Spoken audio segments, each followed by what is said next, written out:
Estamos aquí, estamos aquí, estamos aquí reunidos para el día de hoy presentarles dos grandes charlas con dos grandes expositores, José Rojas y Juan Pablo Quiñe, que en momentos vamos a iniciar.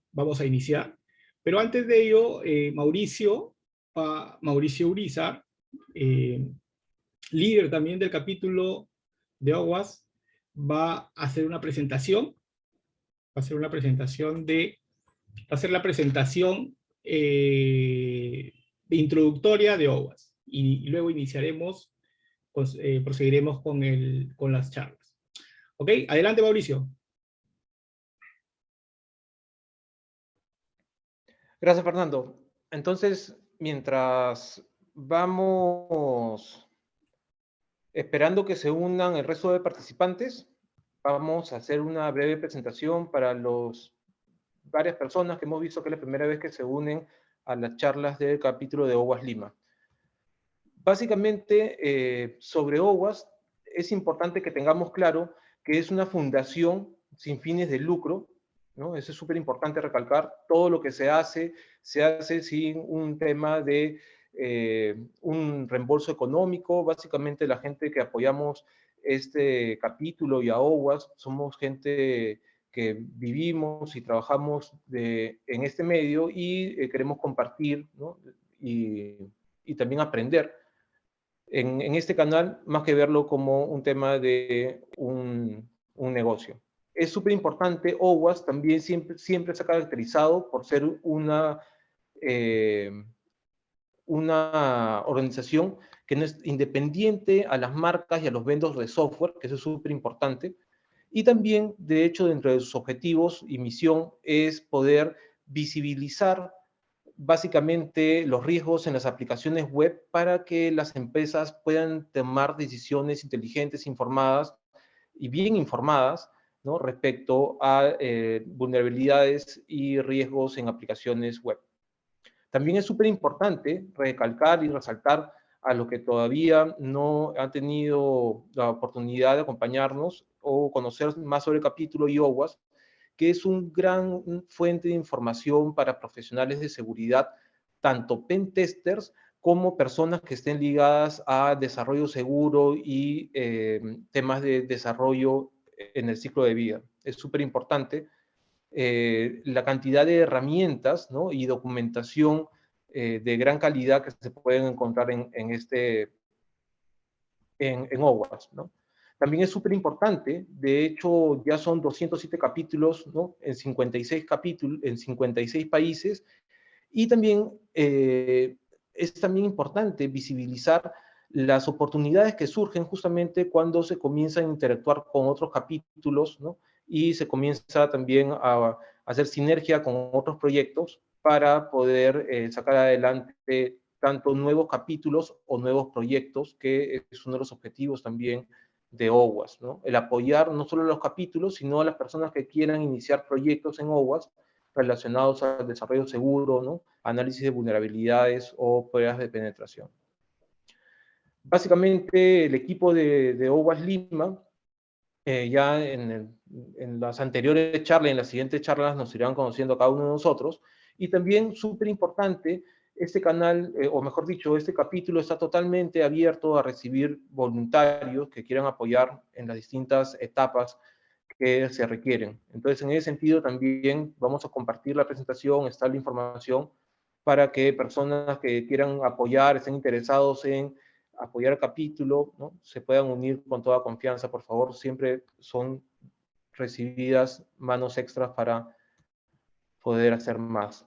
También es súper importante, hace tiempo venimos tratando de darle más fuerza a poder incluir más personas y tener un canal, ¿no? totalmente transparente, abierto, para que cualquier persona que quisiera dar una charla, compartir una investigación o poder acompañarlos en en las siguientes charlas mensuales, también lo puedan hacer a través del link que está publicado o literalmente poder contactarnos para poder orientarlos cómo pueden hacer para hacer llegar sus charlas, y en ese sentido también nos puedan acompañar en las siguientes conferencias.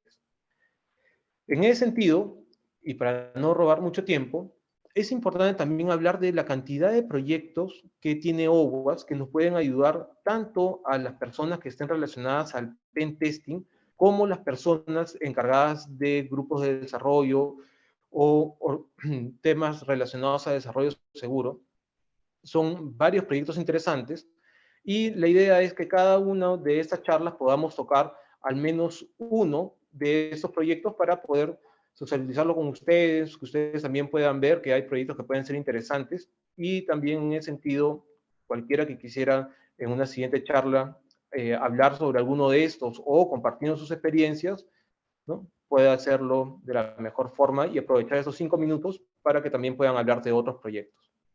En este caso, me ha tocado hablar de Mobile Security Testing Guide, que de hecho es uno de los proyectos emblemáticos de OWASP y es una gran base para profesionales de seguridad, tanto, repito, como pen testers, como también organizaciones que van a recibir justamente una evaluación y quisieran tener una línea base, por ejemplo, para las empresas que los van a desarrollar, también puedan encontrar en Mobile Security Testing Guide eh, lineamientos y detalles sobre procesos, técnicas y herramientas que son utilizados durante una evaluación a aplicaciones móviles, ¿no? Entonces, básicamente en este Mobile Security Testing Guide se pueden encontrar temas como miren acá, Security Testing Guide Mobile, APP,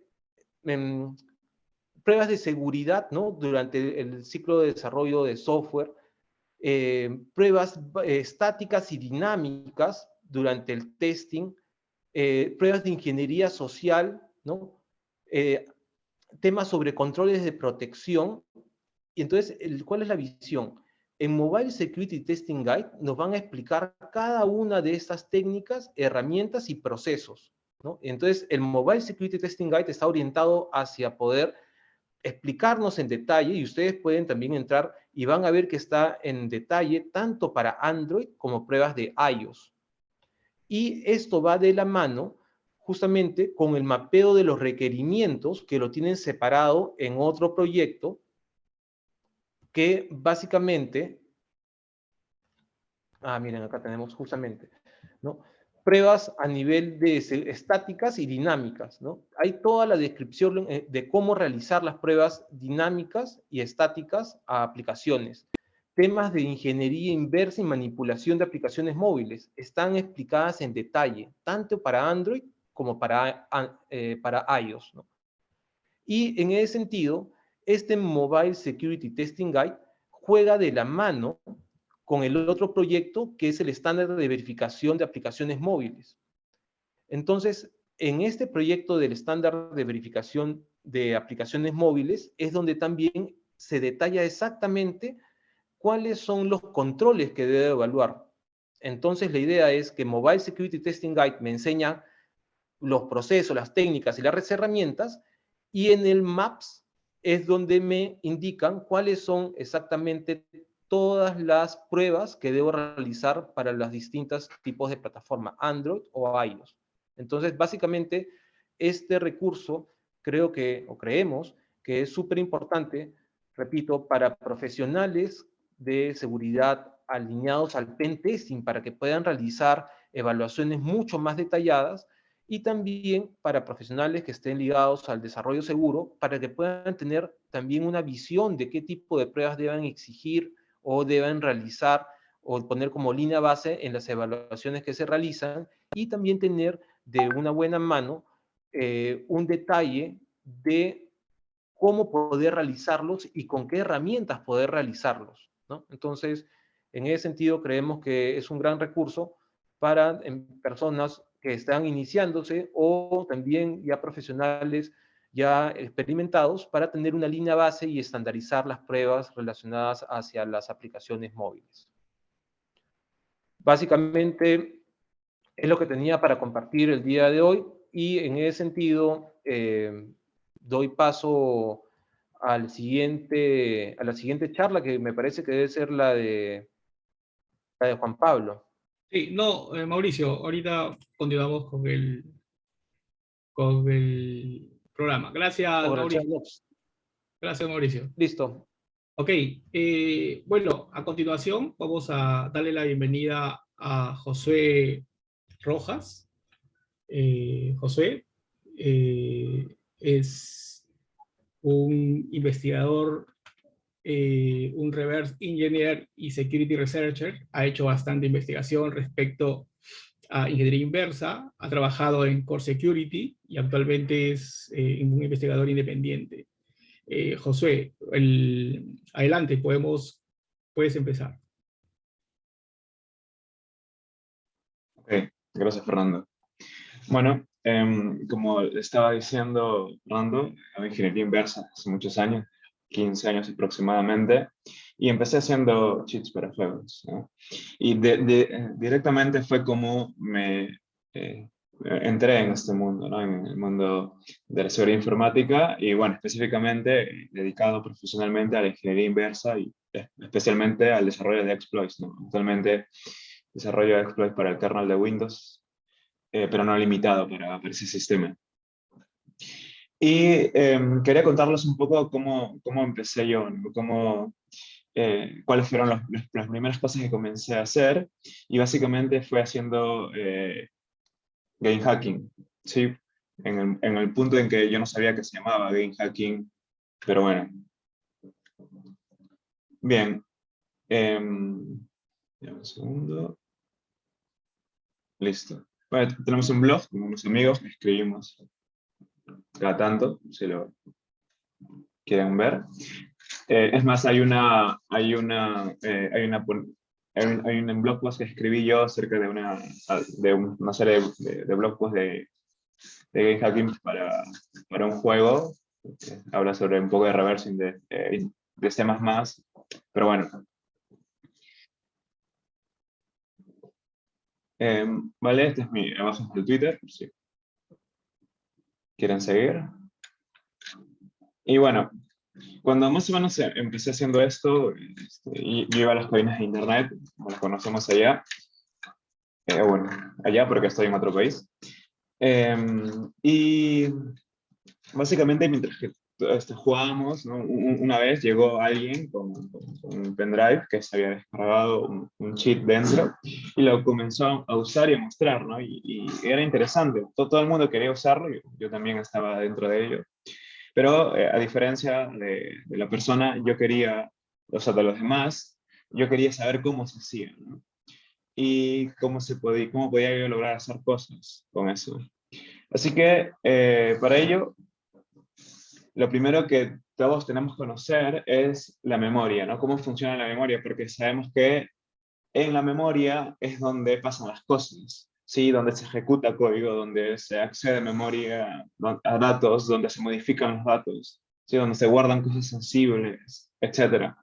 Entonces, conociendo la memoria de los procesos que se cargan podemos conocer un poco qué cosas nosotros podemos hacer dentro. Entonces, la idea es poder entender un poco eso, ¿no? Y claro, como este no es una charla de internals, de sistemas operativos, lo que vamos a abstraernos un poco y vamos a entender que en la memoria, cuando un proceso se está ejecutando en memoria virtual, ¿sí? Es decir, que está virtualizado el espacio de direcciones de memoria, porque, por ejemplo, en 32 bits, por ejemplo, tiene 2 gigabytes de memoria virtual. Pero si ustedes se ponen a pensar, en esa época donde estaba Windows XP y más o menos eso, muy pocas personas entendían 2, 4 gigabytes, ¿verdad? Hace muchos años. Entonces, ¿cómo podía ser que un proceso tuviera 2 gigabytes y apenas mi computadora tenía 4? Es decir, que con 2 aplicaciones me ocupaba todo. No, en realidad esto es gracias a la memoria virtual, ¿no? Y bueno, y a la paginación y muchas cosas más de internals. Pero la memoria virtual, cuando nosotros la miramos, podemos inspeccionar sobre ella, vemos que que hay direcciones que nos permiten saber en qué lugares se encuentran ciertos datos, por ejemplo, ¿no? En el caso de que nosotros querramos ver la memoria de un juego, vamos a ver que constantemente los datos se van a ir modificando, y también de otros procesos. Se van modificando, se van cambiando, van según se necesite, se va pidiendo más memoria, o se va liberando más memoria, según el proceso demande o no al sistema operativo. Y esto es ahí donde pasa la magia, básicamente, ¿no? Lo que, si por ejemplo, cuando estamos jugando y queremos que, por ejemplo, un dato, como la vida, tenga que ser modificado, es que básicamente ese valor, siempre y cuando ese valor esté del lado del cliente, o sea, del lado de su computadora, porque dependiendo del juego no es así, pero pongámonos en ese escenario, ese valor tiene un lugar en la memoria, en una dirección específica. Entonces, para poder nosotros encontrar ese valor, primeramente necesitamos escanear la memoria y saber qué es lo que pasa allí, ¿no? Imaginemos que hay una memoria y que tenemos un valor de 100, ¿no? En nuestra vida, que sería 64 en hexadecimal. Entonces, recibimos un golpe y nuestra vida disminuye, digamos, en -1. Es decir, que sería a 63 en hexadecimal. Entonces, cuando nosotros comenzamos a escanear la memoria y nos damos cuenta de que efectivamente ese valor está pasando, vamos a encontrar que el valor de 64 ha cambiado a 63. ¿Sí? Y es allí donde específicamente se encuentra nuestra vida. Por tanto, si nosotros podemos escanear la memoria en un tiempo específico y luego de otro tiempo específico poder volver a escanearlas para encontrar las diferencias y dentro de esas diferencias encontrar las coincidencias de nuestra búsqueda, pues, es muy probable que encontremos los datos que nosotros estamos buscando. Y para ello vamos a usar Cheat Engine. O sea, se puede usar otras cosas, como por ejemplo algún debugger, pero la diferencia de Cheat Engine en este caso, porque probablemente algunos han escuchado, es que no necesita tener las opciones de debugging, ¿sí? Para poder, digamos, inspeccionar la memoria. ¿Por qué decimos eso? Porque la mayoría de juegos online, estas opciones de debugging suelen ser detectadas. Y para eso hay que hacer mucho trabajo de bypassear las detecciones, etc, etc, etc. ¿Sí? Pero en el caso del Cheat Engine no es necesario porque directamente trabaja en dos modos. Uno sin esas opciones y el otro con las opciones. ¿No? Con las opciones permitiéndonos a nosotros hacer cosas más powers. Pero con las otras que se puede hacer cosas más soft, aún así uno puede hacer hacer un cheat, que es como yo empecé, porque yo empecé haciendo cheats para juegos online, que directamente me los detectaba el debugger, la fixture de debugging, me las detectaba el juego por sus anti-cheat, pero gracias al hecho de que gracias al hecho de que tenía esta opción, más algunos bypasseos en kernel, driver, etc, etc, podía poder escanear la memoria, ¿sí? ¿Por qué? Porque todos los procesos, teniendo los privilegios suficientes, pueden leer la memoria de otro proceso, ¿sí? ¿Sí? En un escenario normal, ¿no? No estamos hablando de sandbox ni nada de otra cosa. Sino que si tú tienes los privilegios suficientes, puedes leer la memoria de otro proceso. Y con eso ya es suficiente para poder hacer esos escaneos, esas diferencias, como les estaba mencionando. Así que bueno, si ustedes abren el Cheat Engine, ¿no? Lo instalan, es muy rápido, no es muy difícil. El Cheat Engine se ve tal cual, no cambió mucho desde la época que yo lo usaba hace muchos años. De todas maneras, podemos ver en la esquina, a ver, un segundo, que creo que ahí está. Ajá, en la esquina superior izquierda, esa es como una computadora, ¿vieron? Como un display. Y al hacer el clic aparecen esa pantalla que se llama el Process List, ¿sí? El Process List te permite abrir el proceso. Y luego también te permite abajo atachar el debugger hacia un proceso. ¿Vieron? Esas son las dos diferencias que yo les decía. Uno es abrir el proceso para poder leerlo y otro es atacharse al proceso porque te permite activar todas las features del debugging. Luego tiene otra ventana que se llama Windows, que esta ventana básicamente te permite ver ver todos los procesos que tienen una ventana activa, bueno, o una ventana en particular, y se puede ver ahí, ¿no? Y bueno, los procesos esos son los nombres de los procesos que están ejecutándose en Windows, ¿no? Cuando ustedes ven, o en Linux, cuando ustedes ven y listan los procesos, bueno, básicamente es eso, ¿no? Y a la izquierda, en la columna de la izquierda, pueden ver números. Esos números en hexadecimal no es nada más que el Process Identifier, ¿sí? O el PID. Estamos acá.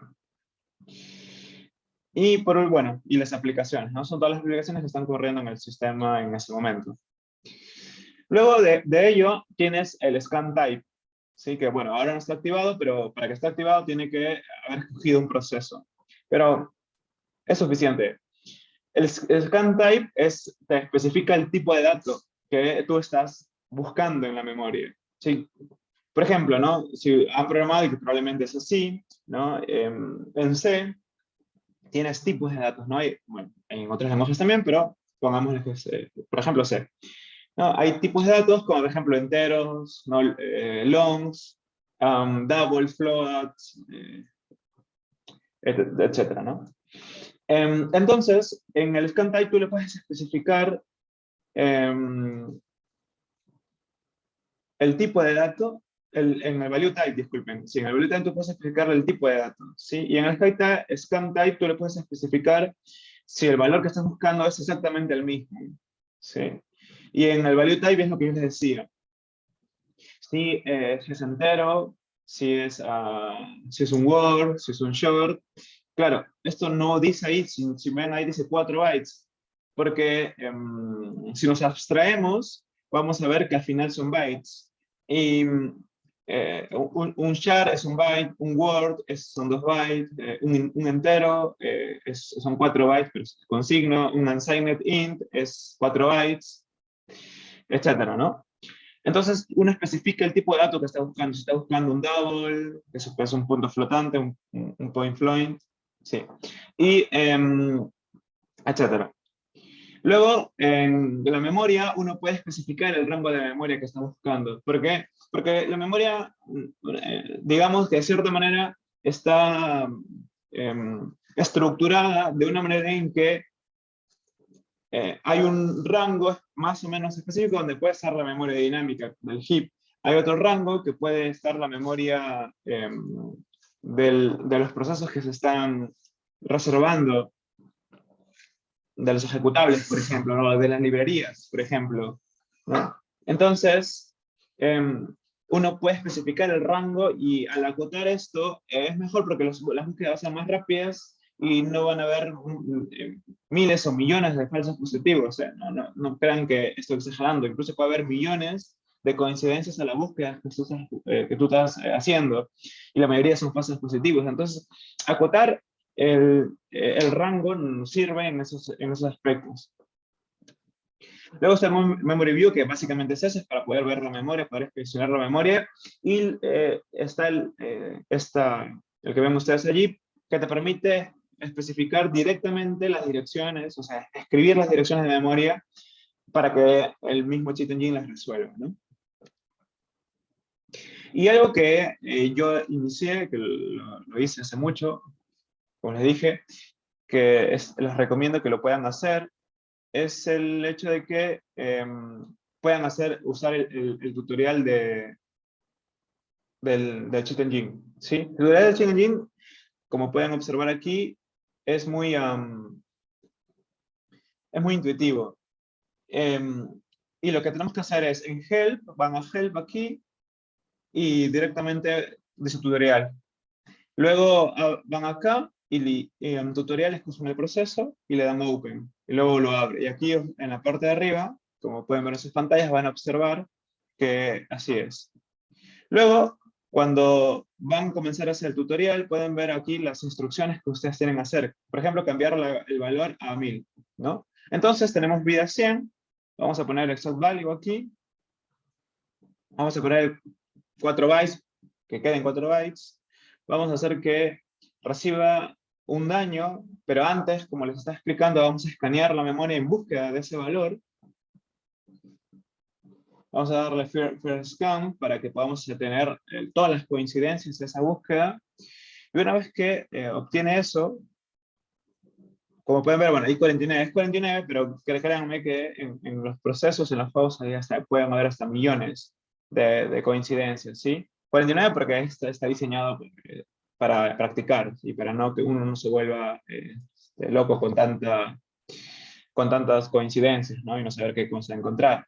Luego recibimos ese daño que estábamos mencionando, bueno, en este caso es el daño en 3, así que tenemos la vida 97, y luego de todas esas coincidencias, de toda esa muestra, lo que se hace es buscar dentro de esa muestra el valor 97, ¿sí? Y una vez que se encuentra el valor 97, que en este caso es solamente una coincidencia, te permite modificarlo, ¿no? Se hace doble clic, se baja el table, y cuando le das doble clic en el value, puedes modificarlo, por ejemplo, y ponerle 1000 directamente, ¿no? Al ponerle 1000, ¿no? Tú estás modificando la vida de tu juego. Y esto está bueno porque te permite, por ejemplo, modificar y hacer el cheat de God Mode, ¿no? Si tú le das a Active aquí, te va a mantener el valor a 1000 y nunca va a bajar. Ahora bien, ¿qué pasa que si el juego no te dice el número? ¿Vieron que a veces no te dice el número, sino que solamente es una barra, como en este caso? Porque es así, o sea, en muchos juegos no te dice el número que tienes, es un número indefinido, bueno, que no es conocido, mejor dicho. Entonces, para eso, Cheat Engine tiene también un valor, un tipo de escaneo, que es el Unknown Initial Value, ¿sí? Que es un valor que no se le conoce, y como pueden ver hay más de 480.000 búsquedas, ¿sí? Entonces, cuando se hace esto y nosotros recibimos un valor, un daño, en este caso de -3, como se ve ahí, podemos hacer dos cosas. Como sabemos que fue -3, se busca por ese valor, o puedes especificar, como en el caso acá, fue que se está decrementando el valor que hemos escaneado inicialmente. Es decir, que no sabemos ese valor, es una constante. Y disminuye, bueno, estamos diciendo que todas las coincidencias en ese momento hayan decrementado. Todas las veces que han decrementado, bueno, sigue diciéndome cuáles son las que decrementan, cuáles son las que decrementan, y así repetimos todos los pasos hasta que nos queden con una muestra mucho menor, ¿no? En ese caso, como pueden ver, solo son 4, y es obvia cuál es la correcta, ¿no? Que es la que tiene más valor, que es 413. Entonces, si nosotros le hacemos doble clic y la cambiamos a 5000, como menciona acá, entonces podemos pasar al siguiente nivel. Y lo mismo pasa con cuando estamos buscando otro tipo de datos. Por ejemplo, cuando se necesita precisión, que en la mayoría de juegos que es de hoy en día se necesita precisión, nosotros necesitamos también tener en cuenta los puntos flotantes. Y los puntos flotantes dan eso, dan esa precisión, porque el daño que te puede hacer el enemigo no siempre es exacto, sino también puede variar según porcentaje, según la armadura, según el entorno, lo que fuera. Entonces, para tener esas precisiones, se usan los puntos flotantes, los float o los double para dar una doble precisión. ¿Sí? Bien, entonces, nosotros tenemos, vamos a poner 100, que es la vida, y vamos a escoger, en este caso, a float, ¿sí? Que es el tipo de dato float.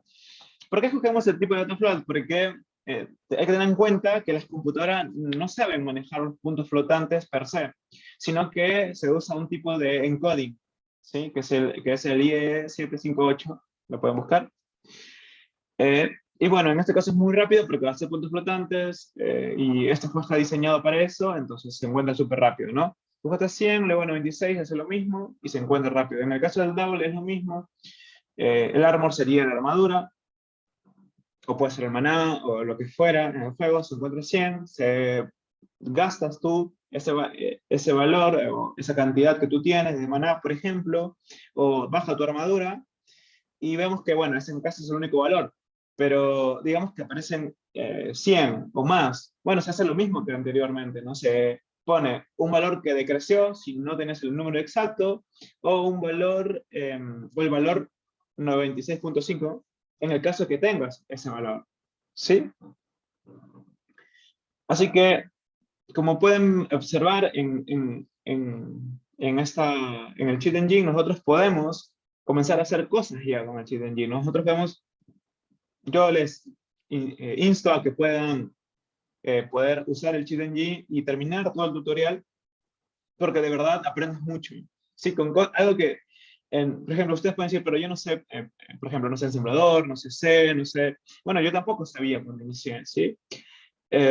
Pero leyendo muchos documentos en ensamblador y haciendo después, me di cuenta que había un tutorial del ChitNG y lo hice, aprendí un montón y me di cuenta de que podía hacer muchas cosas con la memoria. Y hacer el ChitNG es como que si te abriera la mente y pudieras hacer cosas que tal vez no te hubieras imaginado. O quizás sí, pero no sabías cómo hacerlo. Bueno, en ese caso, el ChitNG, hacer tutorial del ChitNG te va a ayudar en ese aspecto.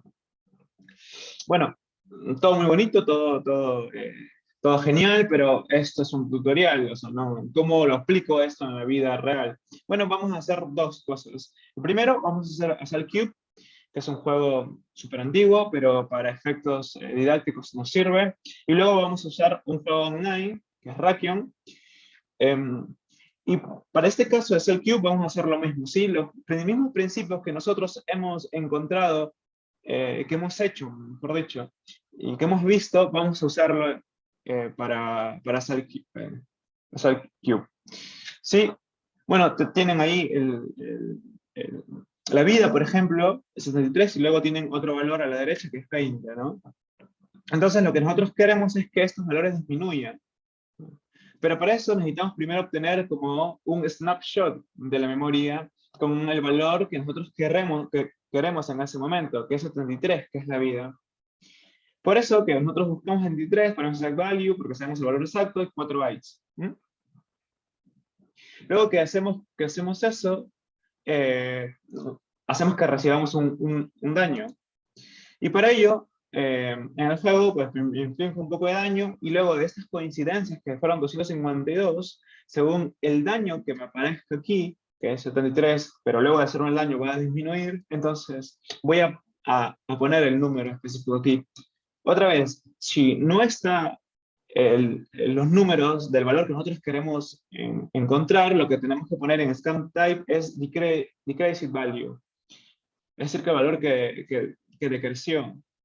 Pero bueno, en este caso lo sabemos, que es 52, así que damos next scan y me aparecen 2. ¿Qué pasa cuando aparecen 2 o más coincidencias? Bueno, básicamente es tantear, ¿no? La técnica de prueba y error nunca falla. Así que ponemos 1000 y bueno, efectivamente vemos que cambió aquí. Lo que no sabemos es que si ese valor en realidad es efectivamente 1000 para nuestra vida o de repente solo usa una variable nada más que aparece ahí, que es una copia, que en este caso es así. ¿Por qué? Porque recuerden que ese valor probablemente esté en muchos lados, se va copiando en la memoria en diferentes momentos, y no es en el lugar donde debería estar. ¿Sí? Por ejemplo, puede ser que sea solamente la variable que se usa para que luego se tome ese valor para pintarlo en la pantalla. Pero no es el valor per se de nuestra vida. Por ello, tenemos que probar con el siguiente valor. Como vemos que no nos funcionó, entonces vamos al siguiente valor, bueno, y vamos a modificar ese valor, ¿no? Bueno, en este caso, para que se vea, vamos a poner los dos, y vamos a hacer daño, y vemos que el valor efectivamente disminuyó, pero que con el segundo valor, que es el valor que nosotros tenemos que modificar, es que nuestra vida realmente subió, ¿no? Y esto es así, o sea, cuando uno va haciendo lo mismo durante el juego en particular, va encontrando muchas coincidencias, ¿no? Es decir, los mismos valores están en diferentes lados, y uno tiene que darse cuenta de discernir, según pruebas, cuál es el valor exacto que nosotros estamos buscando y cuál es el valor que nosotros queremos hacer, ¿sí? Luego también nosotros lo que podemos hacer es, en algunos casos específicamente, podemos provocar un overflow. ¿Qué es esto? Sí, ¿qué es esto? Que por ejemplo, si es un valor con signo, recordamos que, ¿no? que en un entero, vamos a poner algo rápido, probablemente si fuera a la universidad o no, pero yo nunca fui a la universidad, pero si fuera a la universidad les habrán dicho, ¿no? Que los enteros van desde cierto valor hasta cierto valor en positivo y desde cierto valor hasta cierto valor en negativo. Si nosotros abstraemos de eso, vemos que el espectro de 4 bytes, ¿sí? Que son FF varias veces, 8 veces F, lo que hace es que la mitad está dividido para los positivos y la otra mitad, hablando en hexadecimal, ¿no? Está dividido para los negativos, ¿sí? Entonces muchas veces cuando uno pone el valor negativo que es todo F, ¿sí?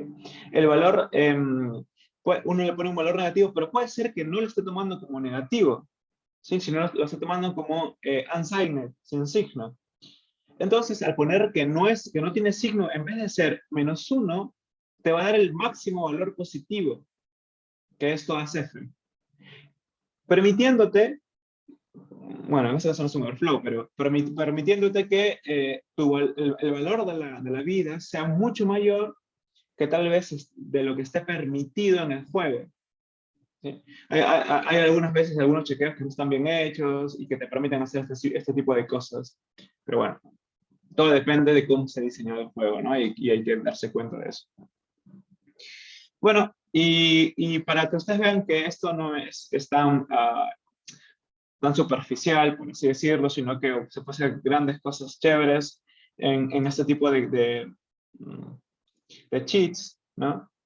Es en Rakio, ¿no? No voy a andar en la forma en cómo se bypasea un anti-cheat porque es engorroso, porque toma tiempo y porque no es el propósito de esta ponencia, sino, otra vez, los mismos simples principios que nosotros hemos obtenido al inicio, aplicarlo en este caso, ¿sí?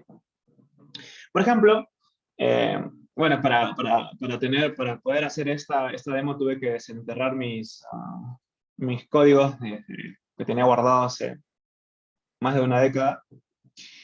Y la verdad que no me acordaba mucho de cómo había hecho las cosas, pero estaba todo en ensamblador. Pero bueno, después de unos testeos, ir mirando más o menos, la verdad que ahora entiendo mucho más de las cosas que hacía antes. Antes las hacía muchas por intuición. Y ahora las hago más por conocimiento. Por las dos cosas. Pero antes más las hacía mucho por intuición. Así que las puedo entender más o menos. Bueno, ese valor que es esta araña que ustedes ven aquí, tiene un valor en la memoria que es 4e. ¿Cómo lo obtuve? No me acuerdo. Me digo que fue más de una década. No me acuerdo. La idea es acordarme y hacer pruebas y haciendo blog posts en el blog que puse al inicio, que es rock.la, que es 4e. Entonces, si nosotros lo buscamos en memoria y, por ejemplo, la quitamos y la ponemos, la quitamos y la ponemos. ¿Por qué hago eso? Porque yo no puedo, no tengo otro valor ahí en este valor. Yo no sé si esta memoria va a cambiar. Yo no sé qué puedo encontrar en ese lugar, si lo cambio o lo pongo. O sea, entonces lo que hice fue cambiar y poner, cambiar y poner. ¿Por qué? Porque al cambiar y poner, ese valor de 4e, cuando no hay nada, va a cambiar a 0. Y cuando lo vuelva a poner, va a volver a tener su valor 4e. ¿Vieron cómo acá estoy saliendo y entrando del inventario otra vez? ¿Por qué? Porque estoy tratando de cerciorarme que efectivamente estos valores que están aquí sean. Pero habían dos valores más. Bueno, porque estos valores que estaban aquí probablemente eran unas variables que usaba el juego para otra cosa. Pero estos tres primeros tal vez sí son usados dentro del inventario. Entonces, ¿cómo yo cómo puedo saber cuál es el valor que necesito? Bueno, para saber yo el valor mejor dicho, la dirección que necesito, voy modificando todos los valores, no con valores random, porque específicamente yo sabía que con qué valores cambiarlos, pero iba uno a uno cambiándoles como en el anterior vez. Viste que comenzamos a ver en el subcube también cuál de ellos era y cuál de ellos no era el valor correcto. Bueno, después de cambiarlo a 62, nos dimos cuenta de que esta dirección en memoria específicamente era el valor del primer slot de nuestro inventario, ¿no? Y que efectivamente podíamos, pues, ¿no? Comenzar a cambiar los valores de las criaturas que teníamos. Y después de hacer eso, lo que podría hacer es luego entrar a los juegos de muy bajo nivel, pero teniendo criaturas de muy alto nivel. Esto dando una desventaja, obviamente. Pero permitiéndonos, ¿no? Poder abusar del juego. Obviamente yo me divertía mucho haciendo esto, no salía mucho a usarlos en juegos porque no tiene sentido, pero me divertía mucho haciéndolos porque aprendía. Así que es algo que ustedes también pueden hacer, ¿no? Yo sin pocos conocimientos, básicamente, ¿no? Sin saber qué era reversing, no tenía ni menor idea cómo se llamaba, sin saber cómo se ve el Ali debugger, con ni siquiera saber un poco de ensamblador, porque lo único que sabía en ese momento era la teoría de las cosas que había leído de libros en inglés, teniendo un muy mal inglés en ese momento. Puede hacer estas cosas. Así que si yo también pude, ustedes también pueden, y no necesitan tener grandes conocimientos para poder empezar a hacer esto. La cosa es ponerse y no rendirse en el camino, porque muchas veces pensaba que me estaba como estancando en mi progreso, pero luego después de medianamente obligarme a seguir, pues pude aprender esto. Y una vez que pude aprenderlo y perfeccionarlo de cierta manera, pude dedicarme profesionalmente a esto, ¿no? Que bueno, no profesionalmente haciendo cheats, sino haciendo reversing en general. Así que con estos principios tal vez pocos que hemos visto, nosotros podemos hacer cosas tan grandes, ¿no? Como en este juego que es un MMORPG online. Es decir, poder modificar este juego online. Y permitiéndonos hacer cosas que tal vez no nos imaginábamos. Así que, así como yo pude y me esforcé para hacerlo eso, ustedes también pueden hacerlo, pueden aprender y también se pueden esforzar para hacer eso. Espero que puedas haberlo sacado esto un poquito de provecho, tengan en mente y en algún momento en el futuro puedan practicarlo y si les llama la atención, ¿por qué no? Dedicarse a la ingeniería inversa y hacer cosas chéveres, no solamente haciendo cheats, sino analizando malware o haciendo exploits. Gracias.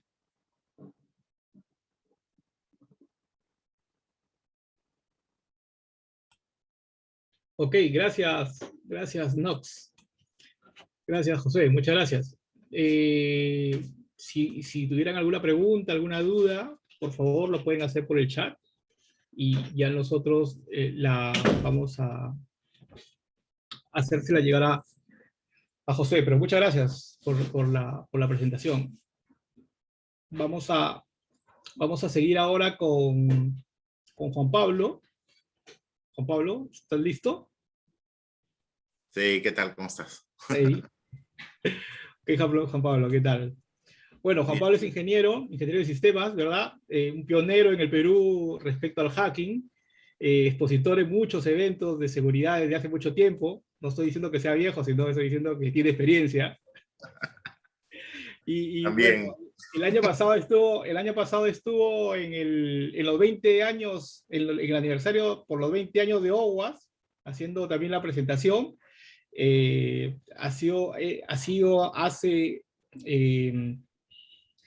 speaker en varios eventos, tanto en el Perú como en el extranjero.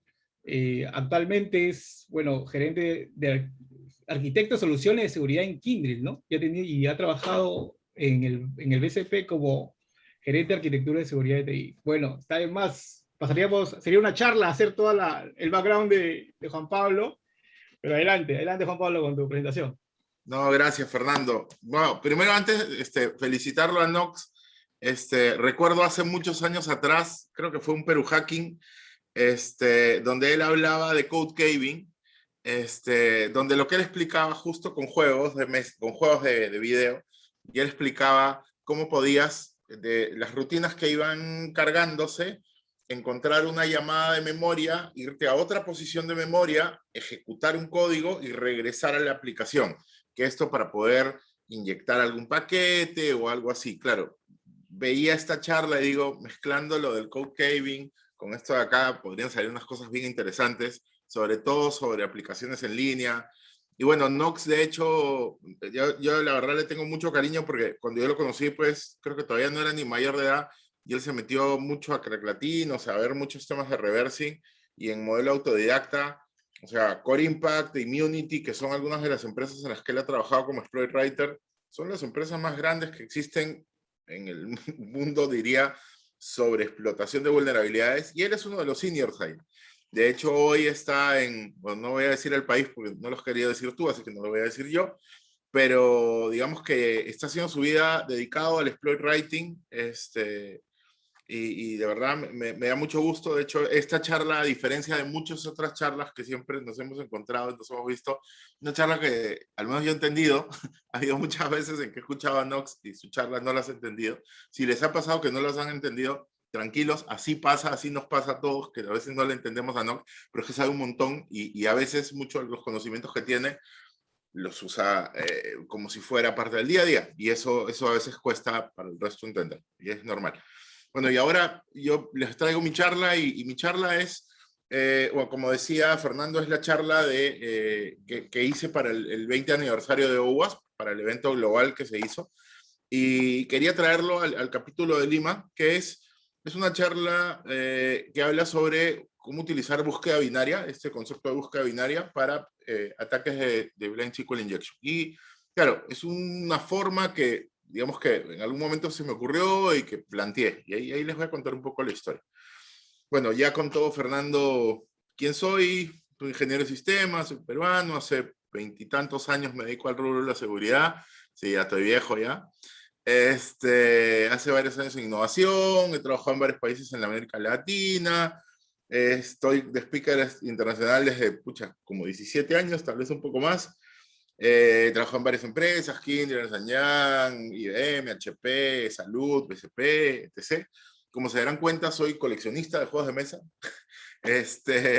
también de certificaciones, y bueno, soy coach PNL, entre otras cosas. Mis aficiones también la magia, el mentalismo, pero de eso no hemos venido a hablar. En fin, ¿cómo surge esta charla, ¿no? Esta es un poco la agenda que tenemos. Vamos a hablar un poco de los antecedentes, cómo surge la charla, un poco de teoría básica para los que de repente no conocen del tema. Si están aquí en OWASP, me imagino que lo conocen, pero que no se aburran. Vamos a tratar de hacerlo entretenido. Y hay un poquito de laboratorio, una pequeña POC de cómo aplicar la búsqueda binaria para ataques de SQL Injection ciegos. Algunas estadísticas, algunos datitos que vamos a ir haciendo con el laboratorio, y algunos otros métodos que por ahí he encontrado y que están muy interesantes, y algunas conclusiones y agradecimientos. Bueno, el antecedente, esto, ¿cómo empieza? Yo estaba estudiando, por no decir entrenando. Claro, algunos entrenan en los gimnasios, no entrena la mente y el alimento. Como se darán cuenta, pues no es un cuerpo de gimnasta. Así que estaba entrenando un poco de web exploitation, y estaba viendo unos laboratorios que estaban en línea, y algunos de los ataques eran ataques de ataques ciegos, y estaba justo haciendo algunos exploits. Y era muy lento, y era muy aburrido esperar a que pase el for y el loop y empiece a dampear toda la información que yo necesitaba dampear para poder seguir con mis pruebas.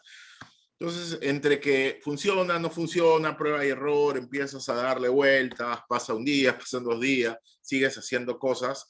Y en ese proceso dije, pucha, ¿cómo hago para que esto no demore tanto? Porque de verdad que las consultas demoran un montón, porque aparte de una VPN al otro lado del planeta. Y se me ocurrió, pucha, y si hiciera, en lugar de hacer una búsqueda secuencial, hiciera una búsqueda binaria para optimizar la búsqueda y de esa manera optimizarlo. Dije, está interesante. Pero me encontré con algunos retos y algunas cositas que están muy, muy curiosas, y que de hecho es parte de lo que vengo a compartir. Entonces, primero algo de teoría básica. ¿Cómo se llama? Sí, como esto va a quedar grabado, bueno, si esto ya lo saben, pasen a la parte de laboratorio. Si no, quédense escuchando. Y bueno, primero vamos a hablar de SQL Injection. Y SQL Injection es una técnica muy antigua.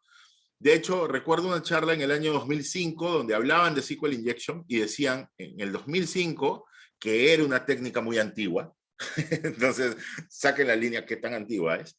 Sin embargo, al día de hoy aún sigue vigente. Aún encontramos aplicaciones que son vulnerables a SQL Injection por un mal desarrollo, por un descuido, o lo que fuera. ¿Y en qué consiste? En inyectar código o lógica SQL en alguna variable de input, en alguna variable, en algún form, en algún input que nosotros podamos hacer sobre una aplicación o base de datos, poder inyectar código SQL o lógica de código SQL para poder comprometer el sistema o la base de datos o ampliar información, etc.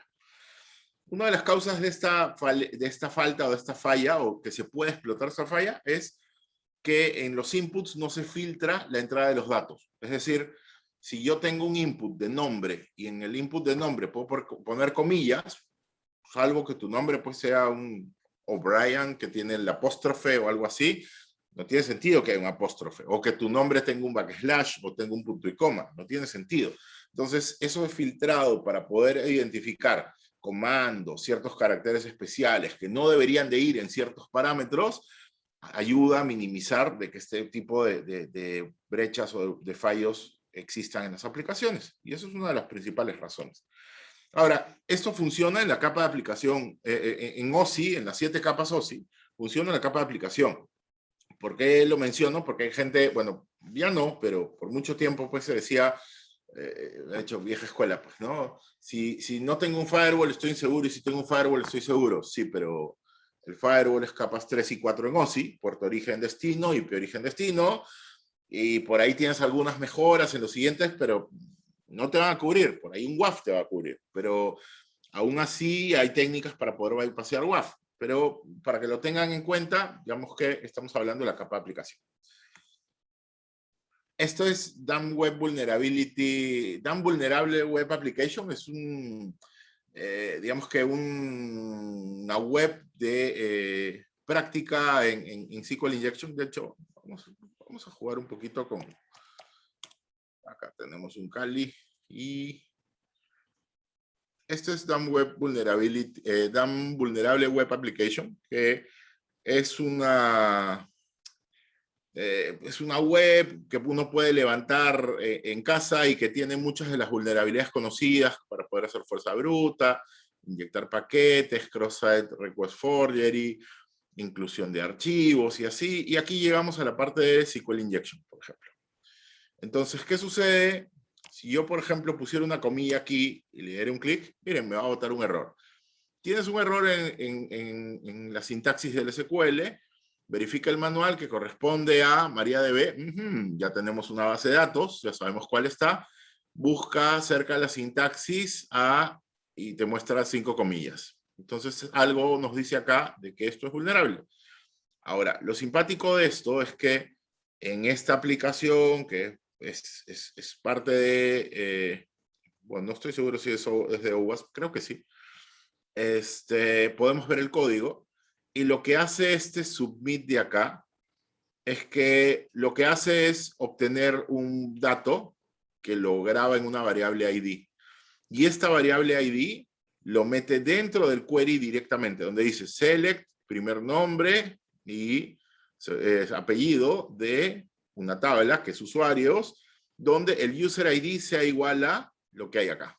Y cierra punto y coma. Y esto es vulnerable, ¿por qué?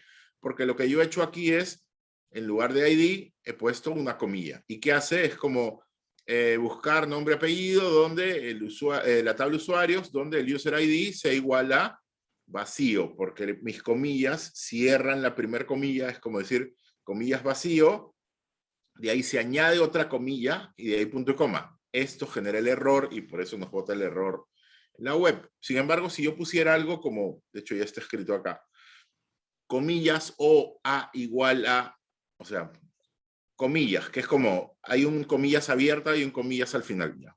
Cierra comillas, o sea, si el user ID es igual a vacío o a es igual a, y no la termino, porque la comilla de cierre de esta se va a cerrar con la final, y de repente, maravilla, me dice, mira, el ID no importa, porque me está dando siempre el comillas o a igual a, pero me dice, primer nombre y apellido, admin, Gordon Brown, Hackme, Pablo Picasso, Bob Smith, y tengo la información. Y esto es un poco cómo funciona el tema de la vulnerabilidad. Y esto es un poco lo que se hace acá. Lo mismo que veía en el laboratorio, pues tenemos el ID que se carga dentro del query, y al momento que ponemos la comilla, bueno, en este caso or1 igual a 1, por ejemplo, menos menos, que hace que todo lo que sigue sea comentario, ocurre lo mismo, ¿no? Pues tenemos el acceso a la información y listo, adelante.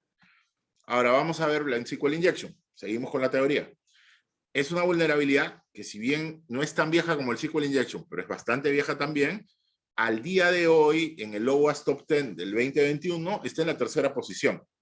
De hecho, hasta el anterior creo que estaba en la primera posición, el SQL Injection. Pero el Blind ahora lo agrupan como, no como SQL Injection, sino como Injection en general, si no me equivoco. Pero igual, está en tercera posición. Es un tipo de inyección que hace consultas booleanas, consultas de verdadero o falso, y determina en función a la respuesta si yo hago una consulta verdadera y me da dato, y si hago una consulta falsa y no me da dato, y puedo identificar la diferencia entre una y otra, yo podría saber si las consultas que estoy haciendo o la data a la que estoy haciendo la consulta es real o no, es verdadera o falsa, y ahora lo vamos a ver. Es una técnica muy tediosa, muy lenta y muy ruidosa. ¿Por qué? Porque tiene que hacer 50.000 consultas para poder identificar carácter por carácter, letra por letra, código por código. Es como muy lenta, y eso lo vamos a ver ahorita. Es muy común utilizar herramientas automáticas o automatizadas para hacer esta tarea. Si no quieres trabajar mucho, probablemente con un SQL Map vas a hacer la búsqueda de Blind SQL Injection y va a funcionar, y así como ese, hay muchas otras herramientas. Y bueno, para esta vulnerabilidad, la recomendación no solamente es proteger la variable de entrada, o sea, el input, sino también que los datos que entregas al final, no exponer tanta información. Es un poco la rama, ¿no? SQL Injection, como uno de los hijos, es el hijo Blind, y dentro del hijo Blind tienes basados en tiempo, donde hago una consulta muy pequeñita, verdadera o falsa, y otra que toma un montón de tiempo en ejecutarse. Entonces, ¿qué pasa? Si, como normalmente se ejecuta de manera secuencial, si yo ejecuto primero esto que es falso, y después esto que se demora un montón, y me responde al toque, significa que machó con el falso. Y si es que esto es verdadero y empieza a demorarse mucho tiempo, significa que está ejecutando la segunda consulta. Entonces, eso me da la impresión de que es verdadero. Eso es time-based. En este caso vamos a trabajar con el Boolean-based, que es esta consulta verdadero o falso. Y de eso vamos a ir. Igual, bueno, esto de acá también vamos a verlo, mejor lo vemos aquí. Por ejemplo, si vuelvo a hacer el mismo ataque del SQL Injection y le pongo una comilla, no me botó error, no me dijo que era MariaDB, no me dio información, pero me dice el user ID está faltando en la base de datos. Si hago esta consulta, de repente me dice, el ID existe en la base de datos, ¿ok? Tengo una respuesta verdadera y tengo una respuesta falsa.